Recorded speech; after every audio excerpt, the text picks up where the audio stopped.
Mixed মিডিয়ায় তোমাদের প্রত্যেককেই স্বাগত। তোমরা 2024 সালে যারা এএনএম জিএনএম এর নার্সিং এন্ট্রান্স দেবে, তোমাদের আজকের ভিডিওটা কিন্তু অত্যন্ত গুরুত্বপূর্ণ। আজকে আমি শুধুমাত্র জিএনএম এর উপর বেস করে তোমাদের সেফ স্কোর, মানে কত স্কোর করলে তুমি একটা সেফ জোনে থাকবে জিএনএম এর ক্ষেত্রে, সরকারি কলেজ পাওয়ার ক্ষেত্রে, তো সেই বিষয়টা নিয়েই কিন্তু আজকের এই ভিডিও। এর আগের ভিডিওটা বা পূর্ববর্তী যে ভিডিওটা আমার ছিল সেটা এএনএম এর উপর বেস করে, আজকের এটা পুরোটাই জিএনএম এর উপর বেস করে, সেখানে মেল ফিমেল উভয়ই থাকবে। ঠিক আছে? তো ফার্স্ট টাইম যারা চ্যানেলটা ভিজিট করছো, অবশ্যই নার্সিং রিলেটেড সমস্ত আপডেটের জন্য চ্যানেলটাকে সাবস্ক্রাইব করবে, ভিডিওটা শেষ পর্যন্ত ভালোভাবে দেখবে, যদি ভালো লাগে অবশ্যই কিন্তু একটা শেয়ার এবং লাইক করবে। ঠিক আছে? বন্ধু বান্ধবদের জানাবে। আচ্ছা, প্রথমে দেখো, আমি দু চারটে শুধু কথা বলে নেই, তারপর আমি তোমাদের সেভ স্কোরের বা বিষয়টাতে আসছি এবং কত টার্গেট রাখতে হবে সেই বিষয়টাতে আসছি। তো দেখো, এই যে তোমাদের সেভ স্কোরের কথাগুলো আমি বলবো, এগুলো আমি কিভাবে বলবো। প্রথম কথা হচ্ছে যে তোমাদের বিগত বছরের যে রেকর্ড আছে, তোমরা জানো যে ORCR বলে একটা অপশন দিয়েছিল WBJEB, তো সেখানে কিন্তু ডিটেলস কিন্তু দেওয়া রয়েছে যে কত জিএমআরে কোন কলেজে লাস্ট চান্স পেয়েছিল সেই বিষয়গুলো। তো সেই বিষয়গুলো অ্যানালাইজ করে যেটা দেখা গেছে যে ইউআর এর ক্ষেত্রে 3766 জিএমআর করে সে দার্জিলিংয়ে লাস্ট চান্স পেয়েছে, মপ আপ পর্যন্ত বলছি। আচ্ছা, 3787 ওবিসি বি এর ক্ষেত্রে পেয়েছিল কালিম্পং ডিস্ট্রিক্ট হসপিটালে। ওবিসি এর ক্ষেত্রে 4870 সে পেয়েছিল বার্নপুরে। এসসিদের ক্ষেত্রে 6507 বার্নপুরে পেয়েছে। এসটির ক্ষেত্রে 20370 জলপাইগুড়িতে পেয়েছিল।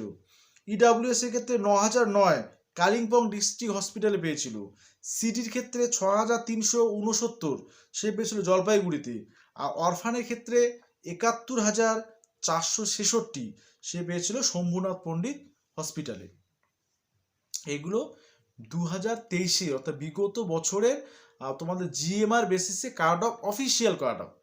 ওকে, তো এই কার্ড অফ, তার আগের ইয়ারের কার্ড অফ, টোটাল জিনিসগুলো বিচার বিশ্লেষণ করেই কিন্তু আজকের এই তোমাদের সেফ স্কোরটা বলা। ঠিক আছে? অবশ্যই মনোযোগ দিয়ে সবাই শুনবে। আচ্ছা, তো এবারে দেখো, আমি যে বিষয়টা বললাম সেটা কিন্তু মপ আপ পর্যন্ত। ওকে, আচ্ছা, এবারে আমরা আসছি তোমাদের যে কত স্কোর করলে তুমি এবারে 2024-এর একটা জিএনএম এর সরকারি কলেজে তুমি চান্স পাবে, অর্থাৎ তুমি একটা সেফ জোনে থাকবে কত স্কোর করলে, আর তোমার টার্গেট কত হওয়া উচিত সেটা ক্যাটাগরি ওয়াইজ। প্রথমে আমি মেলদের ক্ষেত্রে আসি। দেখো, মেলদের ক্ষেত্রে তোমরা জানো যে মেলদের ইনফরমেশন বুলেটিনে বলা রয়েছে যে দুটো কলেজ থাকবে, সেটা একটা হচ্ছে অশোকনগর আর একটা হচ্ছে বাঘাযতীন, এই দুটো কলেজ। এবারে তোমাদের দুটো যেহেতু কলেজ থাকলো, তো সেক্ষেত্রে তোমাদের কম্পিটিশন, তোমরা জানো মেলদের কম্পিটিশন প্রচুর হাই হয়। তো তোমাদের ক্ষেত্রে ইউআর বা ওবিসি বিএ যারা তোমরা রয়েছো, তোমরা 90 থেকে 95-এর মধ্যে যদি স্কোর করতে পারো, তাহলে মোটামুটি একটা তোমাদের ধরে নিলাম যে তোমরা পেয়ে যাবে। ঠিক আছে? এবারের ক্ষেত্রে 2024-এর ক্ষেত্রে 90 থেকে 95, এটা কিন্তু মাথায় রাখবে। ছেলেদের ক্ষেত্রে বলছি আমি, মেল ক্যান্ডিডেট। আর বাকিদের ক্ষেত্রে আমি বলছি তোমরা 80 থেকে 85-এর মধ্যে স্কোর করার চেষ্টা করবে, তাহলে তোমরা কিন্তু মোটামুটি একটা সেফ জোনে থাকবে বাকি যে ক্যাটাগরিগুলো রয়েছে। ওকে, এটা মেলদের গেল। এবার ফিমেলদের ক্ষেত্রে আসি, ফিমেল জিএনএম এর ক্ষেত্রে। তো ফিমেল জিএম এর ক্ষেত্রে প্রথমে আমি তোমাদের যে কার্ড অফ মার্কস, অর্থাৎ কত মার্কস পেলে তুমি সেফ জোনে থাকবে।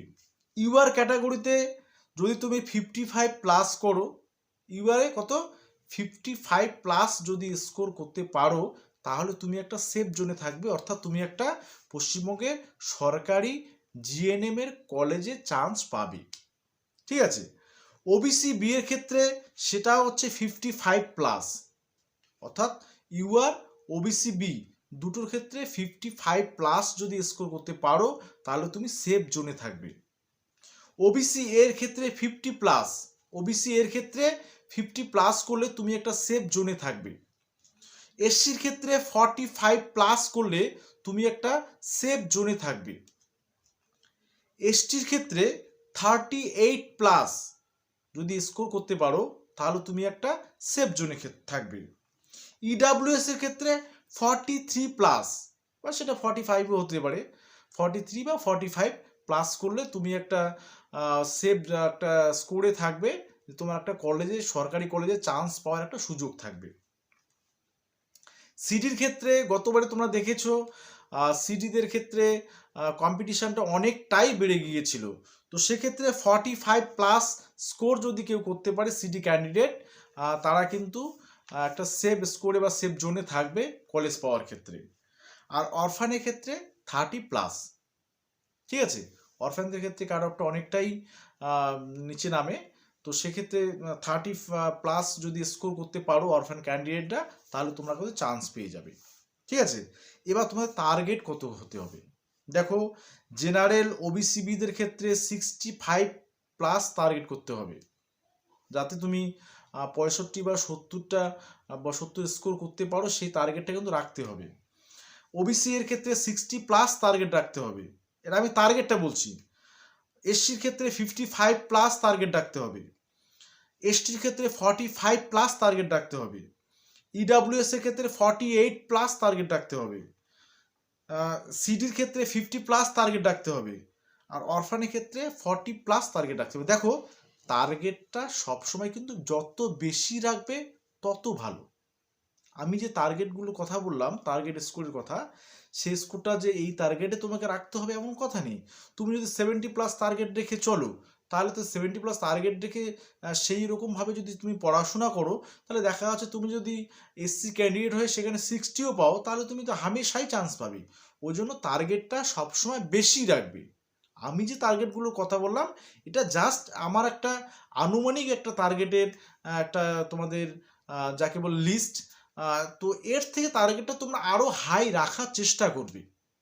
ওকে, তো তোমাদের জিএনএম এর মোটামুটি ক্যাটাগরি ওয়াইজ মেল ফিমেলদের কার্ড অফ মার্কস অর্থাৎ সেফ স্কোর তোমাদের আমি বললাম। তো এটা তোমরা অবশ্যই জানলে। তোমাদের অবশ্যই ভিডিওটা যদি ভালো লাগে প্রচুর পরিমাণে শেয়ার করবে। আর একটা বিষয় আমি বলি, দেখো এটা হচ্ছে একটা সম্ভাব্য সেফ জোন। তো এটা যে সঠিকভাবে একেবারেই বোঝা যাবে যখন তোমাদের রেজাল্ট কিন্তু পাবলিশড হবে। রেজাল্ট পাবলিশড হবে, তুমি কত স্কোর করে কত জিএমআর করছো সেটার উপর কিন্তু ডিপেন্ড করে তোমাদের চান্স পাওয়াটা।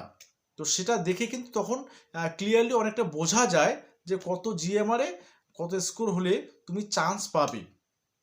তো এই মুহূর্তে কিন্তু দেখো পরীক্ষা এখনো 3 থেকে 3.5 মাস বাকি রয়েছে। তাই এই এত আগে কিন্তু এই বিষয়গুলো একদম ক্লিয়ারলি বলা সম্ভব না। তবুও আমি একটা প্রাথমিক তোমাদের একটা সেফ জোন বা সেফ স্কোর একটা বললাম। হ্যাঁ, এই সেফ জোনটা মাথায় রেখে তোমরা কিন্তু স্টাডি তোমাদের চালিয়ে যাও। ঠিক আছে, কোনো ধরনের কোনো কোয়ারিজ থাকলে অবশ্যই করে তোমরা কিন্তু কমেন্ট বক্সে কমেন্ট করে জানাবে। ঠিক আছে, সকলে ভালো থাকবে, সুস্থ থাকবে। নমস্কার।